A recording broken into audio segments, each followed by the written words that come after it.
प्रत्येक तरुण व्यक्तीच्या मनात काहीतरी चाललेलं असतंच ना। अनेक गोष्टीतून तो वाट काढत पुढे चाललेला असतो, परंतु त्याची ही धडपड कधीच कुणाला का दिसत नाही बरं? दुःखाचा डोंगर पचवत प्रत्येक दिवस सोन्याचा करत असतो तो। त्याला पण वाटतं ना मनातून हसावं, पण बालपण माझं संपलेलं आहे हे स्वतःच वारंवार समजून घ्यावं लागतं। मग मनातलं हसू येणार कसं? त्याच्या प्रेमाची दुनिया मनातच चालू असते। ते व्यक्त होण्या अगोदरच घरची परिस्थिती डोळ्यासमोर जशास तशी उभी राहते। आपण छोटे असो अथवा मोठे असो याचं काही देणं घेणं नसतं, कारण आपण काही कमवत नसलं की आपलं कुणीच नसतं। पोटात भुकेची आग असते, मनात विचाराचा कल्लोळ असतो। काहीच कळत नसलं तरी समजलं नाही असं म्हणताच येत नाही। समजलंच म्हणून मान हलवावी लागते, आहे का नाही? वरून समाज काय म्हणतो याची भीती त्याला त्या हलकट कुत्र्यासारखी असते। त्याला कितीही घालवा ती दारासमोर येतच राहते।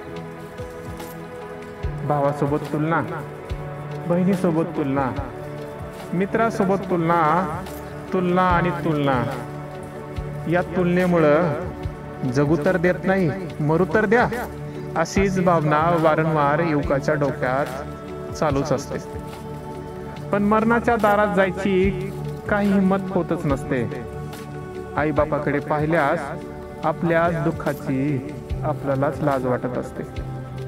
समाज हा पैशाचा बाजार आहे, बाजारात मी शून्य किमतीचा आहे हे वारंवार मला सांगितलं जातं।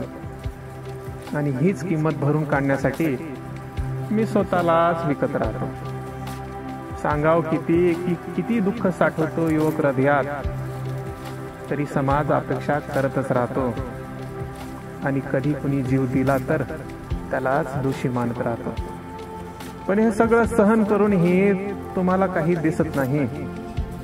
हे सगळं सहन करूनही तुम्हाला काही दिसत नाही, यात आमचा काय दोष आहे?